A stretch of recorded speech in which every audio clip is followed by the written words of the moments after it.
क्या वास्तव में ईश्वर का अस्तित्व है?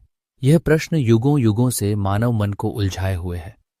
हिंदू दृष्टिकोण से देखें तो ईश्वर केवल एक धारणा या कल्पना नहीं है, बल्कि संपूर्ण सृष्टि का आधार और कारण है। हिंदू धर्म में ईश्वर को सर्वव्यापी, सर्वशक्तिमान और सर्वज्ञ माना गया है। वह हर कण कण में व्याप्त है, चाहे वह दृश्य हो या अदृश्य। वेदों में कहा गया है, एकम सत विप्रा बहुधा वदंती। सत्य एक है, जिसे ज्ञानी जन अलग अलग नामों से पुकारते हैं।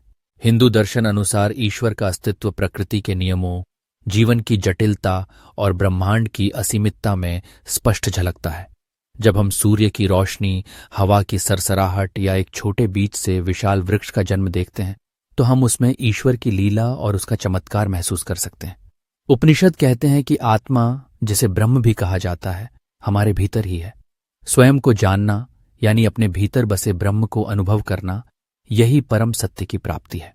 आस्था केवल अंधविश्वास नहीं है, बल्कि अनुभव और तर्क का सम्मिलन है। हिंदू धर्म में श्रद्धा और विवेक दोनों का महत्व है। भक्ति योग, ज्ञान योग और कर्म योग, इन तीनों मार्गों द्वारा व्यक्ति ईश्वर तक पहुंच सकता है। अर्जुन ने जब श्रीकृष्ण से पूछा कि ईश्वर को कैसे पहचाना जाए, तो श्रीकृष्ण ने कहा कि जो इस सृष्टि के पीछे छुपी एकता, प्रेम और करुणा को समझता है, वही मुझे जानता है।